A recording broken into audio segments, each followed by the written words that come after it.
Thanks for joining me from the inside of this redesigned 2024 Lexus GX550. They redesigned this from the bottom all the way up. Basically a completely new car. And it doesn't like when I'm not looking straight ahead. But we're gonna go over all of that stuff and take a better look at this redesigned GX550. This GX550 was completely redesigned for 2024. It still has a body-on-frame platform that it shares with the Toyota Sequoia and the Tundra, but you can see that this has a more boxy, rugged design from the previous model, and it has been a huge hit. This basically is the luxury version of the Toyota Land Cruiser. I actually have some friends that drove a Land Cruiser, then they went out and drove one of these, and they ended up ordering one of these as their car because they liked it better than the Land Cruiser.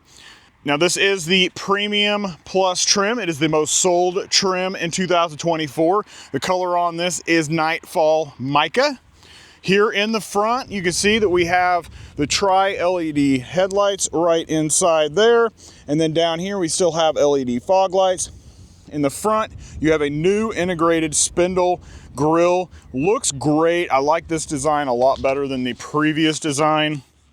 Here in the back, you can see that you have a nice little spoiler up here that helps direct that airflow off of the back. And then you have this LED light bar that goes all the way across. Would have been nice to see this wiper maybe up underneath here, and it would have been a little better design, I feel. And then in the back, you can see you've got GX550 on that side. Down here, this comes down to show that your tow hitch right in there. I'm not sure. I just kind of wanted to clean up the look here in the back, I guess. And you can tow up to 9,100 pounds with the Lexus GX550. This one here is rated at 8,000 pounds. But I think we need to talk about the engine that is powering this because it is new and it's got a lot of power. For this redesign here in 2024, they dropped the V8 and went to this 3.4 liter twin turbo V6. It's putting out 349 horsepower and 479 pound-feet of torque. That is more power than the old V8. You're gonna get a 0 to 60 in this in about 6.2 seconds, which is really good for this size of a vehicle. And you will also get a bump in gas mileage. You're gonna be 15 in the city, 21 on the highway, and 17 for an average. Now, it's not a huge bump, but it is a bump. Now, along with this, you're gonna get a 10-speed automatic transmission with full-time four-wheel drive and a locking center differential. With this Premium Plus trim, you also get 20-inch black and machine-faced wheels. I like that design. I think it looks really nice. This is the only wheel that's available on the Premium Plus trim. The suspension is pretty soft, but in the upper trims like the Luxury and Luxury Plus trims, you actually get an adaptive suspension that will tighten up on sport mode and loosen it up for when you want to go off-roading. So it actually makes it feel pretty comfortable to drive. All right, let's go ahead and take a look at the cargo space back here. One thing that is pretty cool is you do have this little button right here. You press that and that opens up just this window part. So you don't have to open the tailgate completely to access that. You do have a powered liftgate here in the back. Now, there's not a whole lot of space back here with that third row up. You actually have about 10 cubic feet of space is what they call it, but it really looks like about 8 inches wide, maybe 10 inches wide tops right in here in the back. It does curl around, so you kind of got a little bit of a cubby hole there. But the cool thing about these are they powered third row seats. So you just hold the button, press the button and hold it down, and they drop. Well, if you get the headrest down, then you can go all the rest of the way down. Not very fast at all, but they go down. And same thing, drop the headrest, and then we put this one down.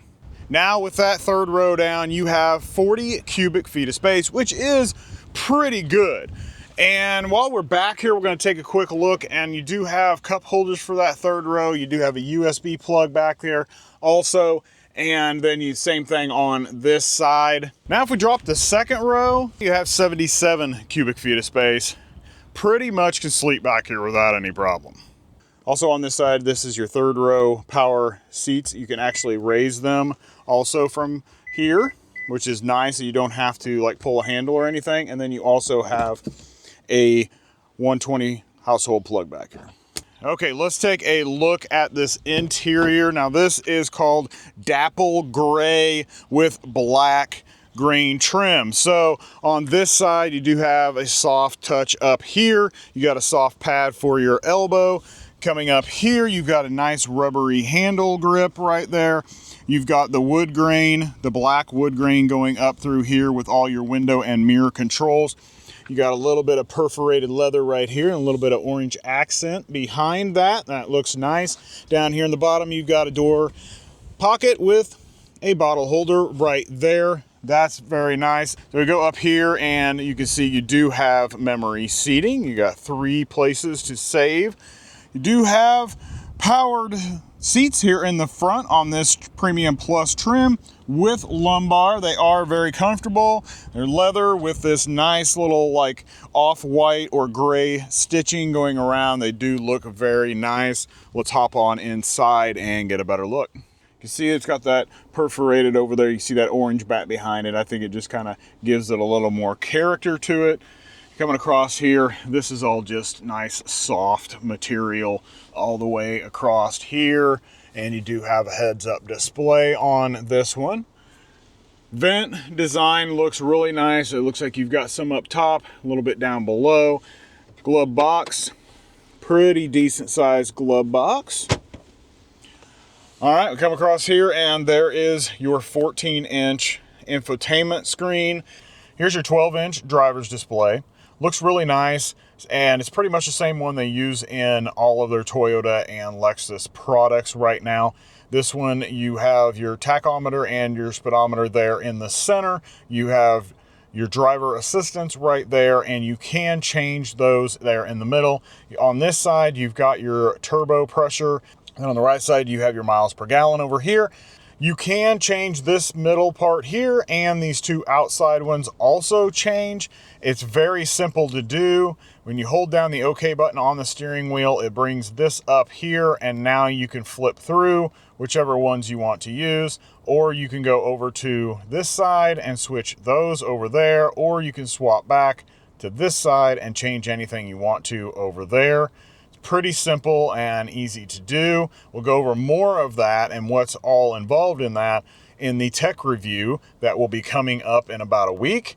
All right, we'll pan back and look at the steering wheel. Just a similar normal Lexus steering wheel right here. You've got all your driver assistance features all on this side. This has the Safety Sense 3.0 system running on it. So you have lane centering, lane keep assist, adaptive cruise, all of those things that you would need.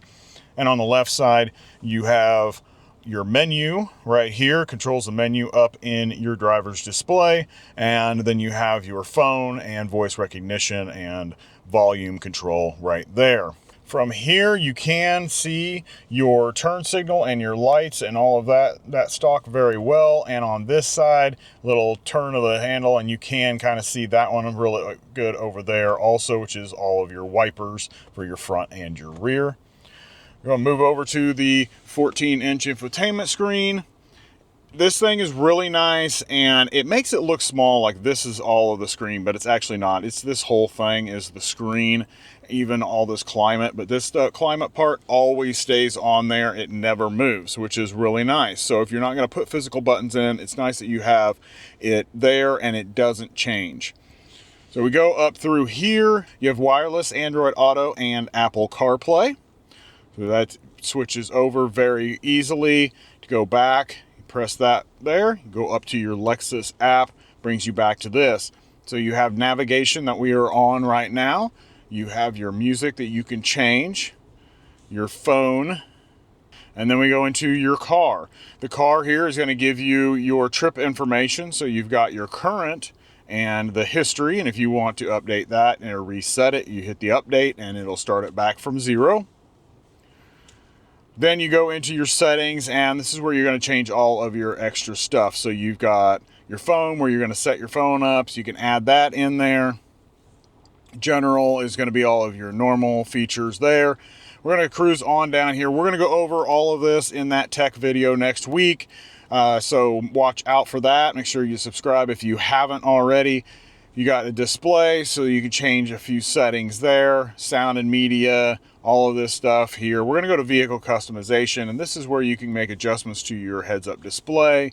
You can change how driver features work. Now this stoplight display, this is actually shows at the bottom of the driver's display. Whenever you put your brake lights on, two little red lights will show up on your display. Lights, illumination. So you have a theme for your ambient lighting, your door control, and boarding and exit, whether you want your seat to slide or not. We go back into settings, and you go on down here, and then you have all of your normal things. Down below, you've got your climate control down here. Like I said, this all stays put. It doesn't move. It doesn't go away. It's always here. And here you have auto on your seat controls because you have heated and ventilated up here. I like having auto. That's pretty nice. Put your steering wheel on auto also. And on the other side over here, you've got the same thing. You can put this on auto for your passenger. You can switch between the front and the rear settings. And then you have climate. So this is actually pretty cool. I haven't seen this before. S-Flow, direct air, only 2 occupied seats. And then you've got eco, heat and cool. And then you've got a de-icer. I like that S-Flow. That's pretty cool. All right, what else we got here? Here are some quick buttons. So you can do a max cool, max heat, mute the stereo system, and then you've got a few frequently used buttons that you're going to use on most of the time. All right, well, I'm back. You do have your volume control right here if I missed that, and then you've got your front defrost and your rear defrost along with your mirrors right there. Vents work really well. I like the way you can actually direct these pretty good, but you actually don't see them moving. They move back in the background back there whenever you move them around. It's nice to see that this doesn't like bend around. It just kind of keeps it stationary. Drop down here. Now, I'm not sure what the plan was for this right here because I know this doesn't open here. This doesn't do anything here. But this opens up and has your 12 volt right there, and you do have 2 USB-C plugs up here, one to charge, one to connect with. But what I found is this little slot, even with this tray closed over one of the cup holders, that this is a great place to set your cell phone. Sits right there, and you can drive right along and watch off-the-shelf rides as you go. Over here, you've got your traction control button and your tow haul button. You also have your mode select. So with this one, you have normal, sport, and eco. Those are your 3 that you have to choose from. And then we got a normal standard shifter right here. And then you have your electronic parking brake, auto hold. And then on back here is where you have your 4-wheel drive stuff. So you have this in 4 high, and then here is your locking center differential, and you will have no problem getting out of any situation that you get stuck in. Over here you do have 2 cup holders, and they are pretty good. Now, like, this bottle doesn't really even do anything. It just wobbles around in here. So they are a little bit bigger sized. Back behind here you have your wireless phone charger right there. You got a big center armrest. I like this. It's really comfortable. It's not super squishy, but it is pretty squishy. It doesn't hurt my elbow at all. Inside, you do have a pretty good size box inside here. I mean, I have a lot of stuff. It's about forearm depth, and I believe you can actually turn this into a cold box up on the upper trims. Here is all the controls for your sunroof, which slide this back, and there you go. Looks really nice. Gives a lot more light in here. Okay, that is pretty much everything from the front. Like I said, we're going to go over the driver's display and the infotainment system in the tech video that'll be out next week. We're also going to test the driver assistance features and what happens if you don't touch the wheel. What if you pass out? What if you have a heart attack? What happens to the car if you can't or you aren't controlling it anymore? So we're going to test all of those systems out in that video. So subscribe if you haven't yet. And then I'm going to hop into the back. I'm 6 foot tall, so let's see how much room we've got back there. And then I'm going to probably try to squeeze into that third row and see what that looks like. All right, let's check out the space here in the second row. I'm surprised this door doesn't open farther than this. For an SUV, we're gonna have to get kids in and out. I think you would want this to open up a little bit bigger, but we're gonna hop up inside here. Got a little handle up here if we need it.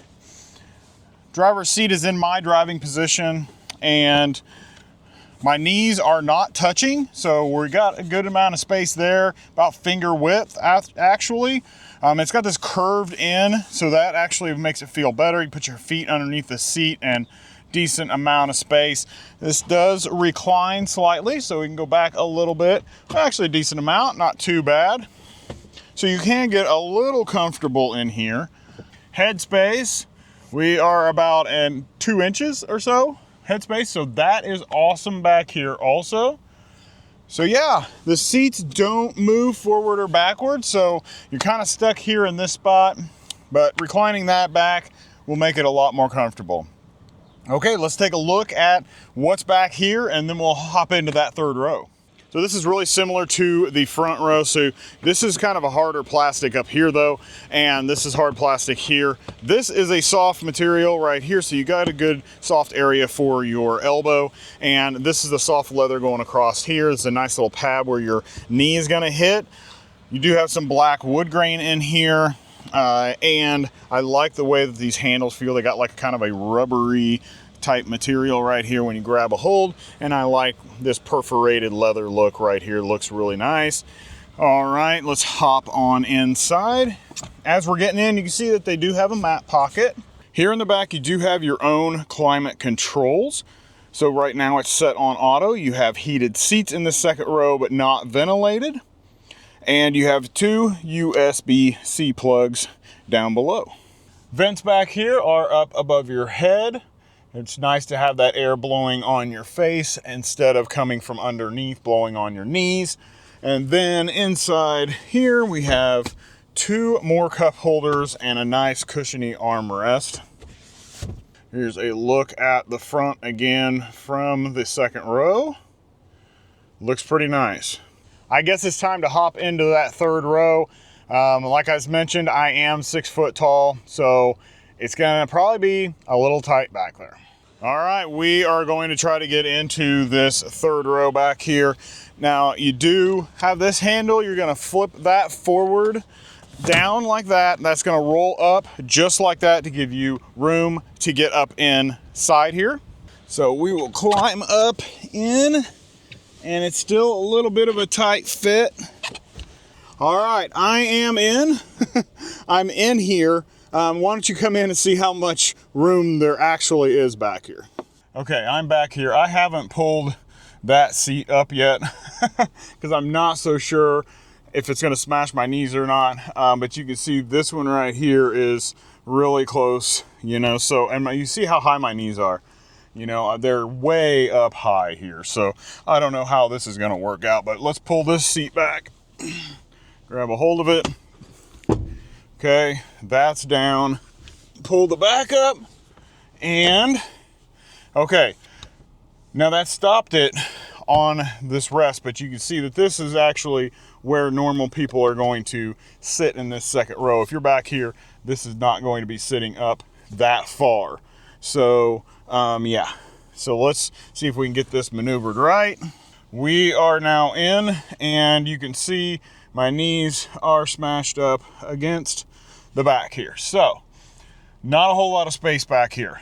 And since the second row doesn't slide forward, you can't get any more space unless they want to sit more upright. The only other thing that we can do is we do have over here next to the cup holders, this right here so we can move the backrests here in the back either forward or backward, which that one did not help at all. So using that button on the backrest, if I go back, it doesn't go back any farther than this. It can go forward, but that does not help me, and back, and that's it. So not a lot of adjustment back here. I don't think you're going to be very comfortable back here as an adult. Children should be fine back here. But also back here, like we talked about, they got a button on this side for the backrest over here, your USB-C port and your cup holder. You got a vent up above your head, so that kind of blows right down on you, which is really nice. I would prefer it be up high than low, because then I can put it on my face if I am getting hot.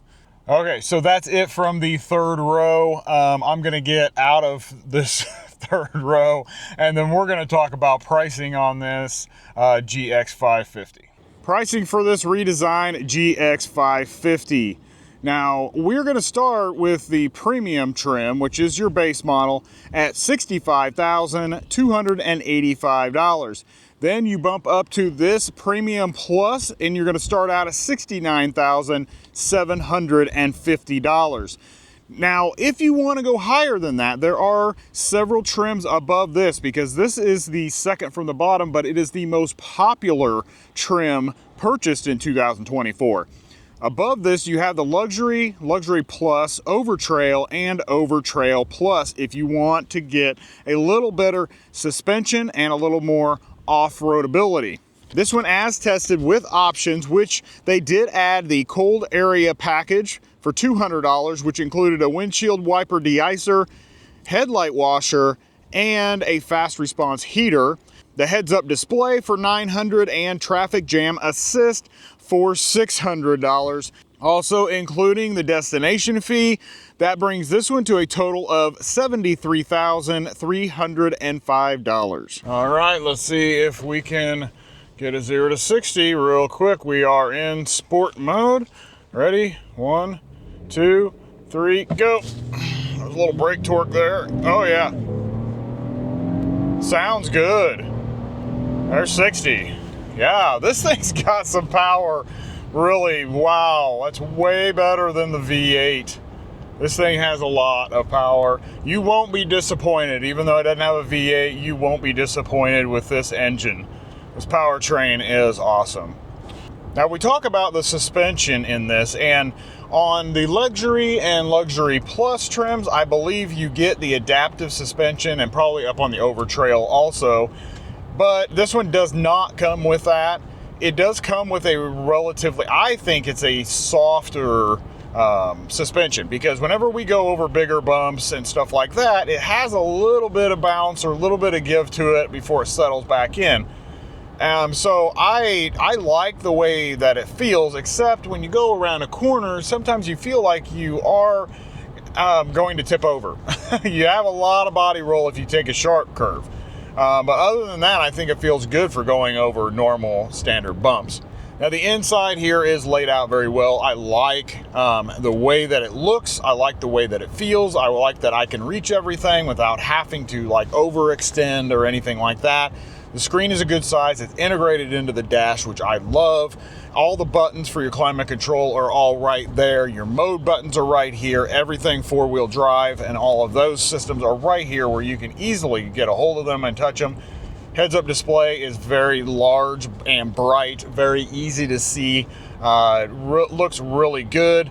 The only thing that I don't like about this is the eye tracker. Now, it is a little bit sensitive. If you look away for much more than about 5 seconds or so, it usually beeps at you. We've had it beep at me 3 or 4 times just while I was trying to look at something on the infotainment screen. I'm making sure that I'm putting my head back very quickly to make sure that it doesn't go off on you guys. That's how quickly it has made adjustments. I do like this. I think it's great. It's the price point on it, I think it's worth the money. I think you will love it and you'll be like, this is worth every penny of this. But If you feel that this is a little bit too pricey, you can go look at the Toyota Land Cruiser. It's going to be kind of a more basic off-roader version of this, and it's going to have less of these amenities in here. Even the higher trim is not going to be this luxurious and this comfortable, but you can save a little bit of money going that route. Or if you don't want 3 rows like this one has, you'll have to go to the Overtrail, which is considerably more expensive. Or you can go look at the Lexus RX or the TX. Both of those will have 2-row variants of them. So thanks for joining me. I hope you guys enjoyed this. Hit the like button if you did. Then click on the video that's on the screen, and it's going to give you a little bit more information about this GX550. And you guys have a blessed day.